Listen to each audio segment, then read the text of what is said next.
वो आपको स्पीकर साहब उन्होंने प्रिविलेज मोशन नहीं था, वो तो जो मैंने बातें अंदर की पैट स्कैन की ये की, वो सिर्फ अखबार की सुर्खियों में रहने के लिए कि मुख्यमंत्री के खिलाफ एक चिट्ठी लिख देता हूँ। कौन सा रूल है, कौन सा नियम है, वो नहीं था और कुछ अखबारों ने उसको छाप दिया, जबकि आज अध्यक्ष महोदय ने उसका स्पष्टीकरण दे दिया। कोई भी विधायक विधानसभा सेक्रेटरीट में लिख के दे सकता है, उसको लीक करके ये अपनी सुर्खियां बचाना चाहते हैं, ये मैं कहना चाहता हूँ। बहुत बहुत धन्यवाद। कल शाम से बहुत तेज़ बारिश हो रही है, कुल्लू मनाली में बहुत अधिक नुकसान हुआ है, कांगड़ा जिला में बहुत अधिक नुकसान हो रहा है, ऊना जिला में बहुत अधिक नुकसान हो रहा है, पोंग बैंड जो है हमारा वो खतरे के निशान से ऊपर बह रहा है, गेट खोल दिए गए हैं, तो हमारी काफ़ी जगह ज़मीन जायदाद घरों को नुकसान हो रहा है, पर हमने सभी को वहाँ से परिवारों को निकाल दिया, लेकिन उनकी जगह है, उनकी जो फसलें हैं उनको बहुत नुकसान हो रहा है। सरकार इस पर नज़र बनाए रखी है। शिक्षण संस्थान बंद रखे गए हैं, क्या हमने फैसला डिप्टी कमिश्नर के हिसाब से कर दिया है कि डिप्टी कमिश्नर ऑर्डर कर सकते हैं, जहाँ भी ज़्यादा नुकसान होता है उसको बंद करने की इजाज़त हमने दे दी है। धन्यवाद। अपनी कुर्सी संभाले या जो उनकी कुर्सी को खींचने वाले उनको संभाल के रखे, तो ये सब चीज़ें हैं। और जो उन्होंने कहा जो मेरे मंत्रिमंडल के सदस्य आए उसमें चाहे राजस्व मंत्री जगत नेगी जी या हमारे डिप्टी सभी हमारे सलाहकार हैं, क्योंकि हमारी सलाह सहमति से आगे बढ़ते हैं हम। तो इसलिए मैं आज ये कहना चाहता हूं कि भारतीय जनता पार्टी ने जो भ्रष्टाचार के कुल के खिलाफ जो कहा उसके लिए वॉकआउट क्या बड़ी विचित्र बात है। एक तो चोरी, ऊपर से सीना चोरी, तो ये आप इसलिए मैं आपको 3 साल है तो इंक्वायरी तभी तो कराई, तभी तो आए कागज। अगर मैं इंक्वायरी ना करवाता तो मुझे कैसे पता लगता कि 3 रुपये यूनिट बिजली दी, 1 रुपये स्क्वायर मीटर पे वो पहुंचा, मुझे कैसे? तो इसमें सारे कागज कार्रवाई का, जब सारे कागज को मैं इकट्ठा कर रहा हूँ उसके बाद जो होगा मैं आपको उसके बारे में आगे आने वाले समय इन पर कार्रवाई के लिए आने वाले समय में आपको बताऊँ। 1 स्क्वायर मीटर के हिसाब से दे दी, कहा कि आपकी रजिस्ट्री की कोई फीस नहीं लगेगी, आपके नाम पर इंतकाल हो जाएगा।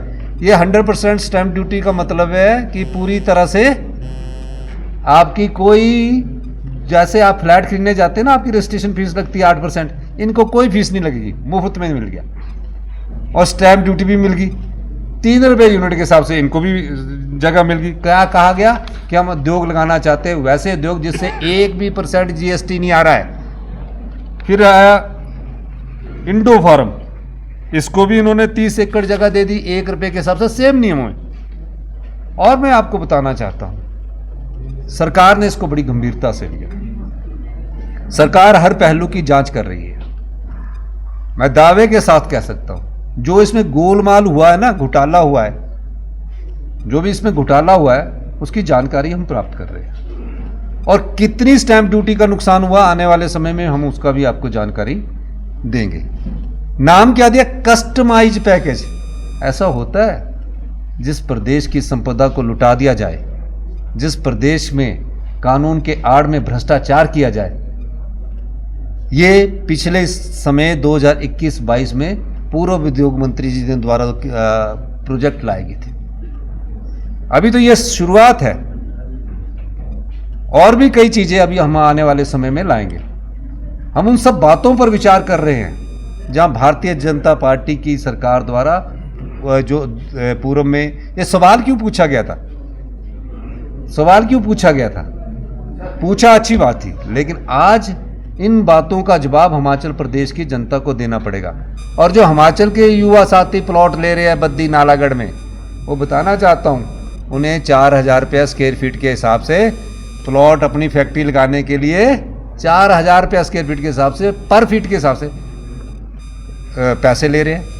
तो इन सब चीज़ों को छुपाने के लिए भारतीय जनता पार्टी वॉकआउट करती है। दूसरी तरफ हमारे रेवेन्यू मिनिस्टर है, हम हमेशा से स्पीकर महोदय का आदर करते हैं, और जो रेवेन्यू मिनिस्टर हमारे हैं वो बहुत अच्छा काम हिमाचल प्रदेश में कर रहे हैं, हम सुधार ला रहे हैं। उनका वॉकआउट क्यों किया जा रहा है? क्योंकि वो सच बोल रहे हैं।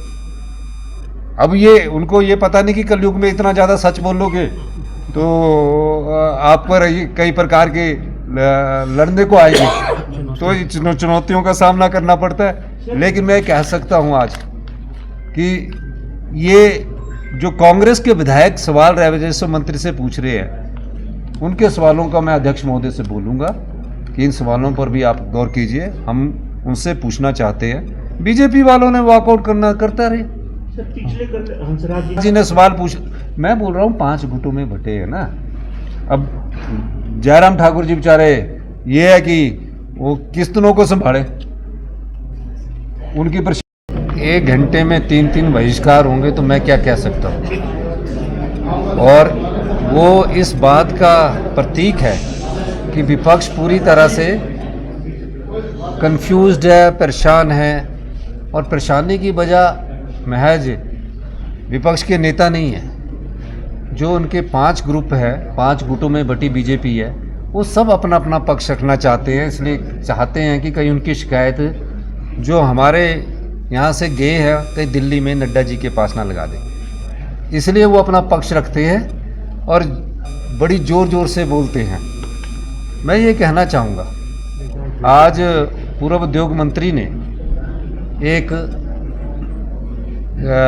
सवाल पूछा था जिसका उद्योग मंत्री जी ने बड़ा अच्छा जवाब दिया। उसके सप्लीमेंट्री में राम कुमार जी ने एक जवाब दिया, क्योंकि मैं इन सब चीज़ों की इन्वेस्टिगेशन कर रहा था तो मुझे पता था। अब उन्होंने पूछा कि कितने इंडस्ट्री लगे, कितना इंडस्ट्री। 2021 में जो भारतीय जनता पार्टी के समय इंडस्ट्री लगनी शुरू हुई 2021 में, वो मैं आपको बताना चाहता हूँ कि 2021 में इन्होंने SMPP एम्यूनेशन प्राइवेट लिमिटेड, 2021 में तो GST लागू हो चुका था। और GST किसे मिलता है? GST उनको मिलता है जहां कंज्यूमर ज़्यादा होते हैं, क्योंकि GST जो है कंज्यूमर बेस्ड है। तो हिमाचल प्रदेश तो कभी भी कंज्यूमर बेस्ड नहीं हो सकेगा, क्योंकि यहाँ की जनसंख्या 75 लाख है। तो जो प्रदेश में GST आना था वो बहुत कम आता है। इसलिए भारत सरकार ने GST कंपनसेशन हर महीने साल का 3200 करोड़ रुपए दिया। क्यों दिया? क्योंकि जो उद्योग लगे हैं उससे GST नहीं आएगा, क्योंकि उससे पहले हमें एक्साइज और वैट के रूप में तकरीबन 3 से 4 हज़ार करोड़ रुपए आता था। उन्होंने GST लगने के बाद किस प्रकार से भ्रष्टाचार किया, पूर्व उद्योग मंत्री कल बहुत बोल रहे थे। आज हमने उनसे पूछा, बताइए किस प्रकार भ्रष्टाचार किया, वो बताना चाहता हूं। उसको नियमों का रूप देना चाहा, नियमों के रूप के तहत SMPP ammunition private limited, land कितनी है? 800 एकड़। 1 एकड़ में 10 करनाल होते हैं।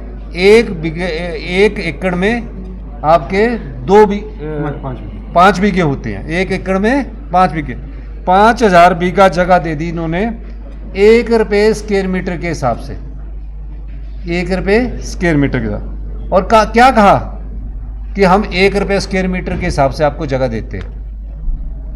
क्यों देते हैं? और जो 8,000 करनाल, 8,000 करनाल जगह जो है, 8,000 करनाल का मतलब 4,000 बीघा 1 रुपये में दिया। कितने में पड़ा? सिर्फ 55-56 लाख की रजिस्ट्री हुई। 4,000, जहां हम एक नया शहर बसा सकते। पूरा जो शिमला है यही 4,000 बीघे में नहीं बसा हुआ है। तो इन्होंने दे दी 1 रुपये स्क्वायर मीटर में। और उसको क्या कहा कि आप 100% आपकी स्टैंप ड्यूटी, यानी कि जो उससे रेवेन्यू आना है उसको माफ़ कर दिया। 100% माफ़ कर दिया, मतलब 4,000 बीघा का जो रेवेन्यू आना था उसको 100% माफ़ कर दिया। उसके अलावा क्या कहा, जो बिजली देनी है, एक तो देनी है 3 रुपये पर यूनिट के हिसाब से हिमाचल प्रदेश सरकार 10 साल के लिए देगी। उसके बाद जो ड्यूटी लगती है 50% जो हम ड्यूटी लगाते हैं इलेक्ट्रिसिटी एक्ट के तहत, इलेक्ट्रिसिटी ड्यूटी लगती है, उसको भी इन्होंने माफ़ कर दिया। फिर कहा कि पानी भी आप देंगे, इंफ्रास्ट्रक्चर भी आप देंगे, पानी भी देंगे, इंफ्रास्ट्रक्चर भी देंगे। और वेयर हाउस, मतलब जो फैक्ट्री का सामान बनेगा, वो फैक्ट्री का जो सामान बनेगा वो वेयर हाउस बनाकर हम देंगे। कौन देंगे? हम देंगे। आप बताओ, ये क्या भ्रष्टाचार नहीं है? ये निस्संदेह भ्रष्टाचार किया गया है नियमों को आगे रखकर। और जो गोलमाल हुआ है, इतने का घोटाला हुआ है, उसके बारे में मैं आने वाले समय में और खुलासा करूंगा। मैं एक और चीज़ बताना चाहता हूँ।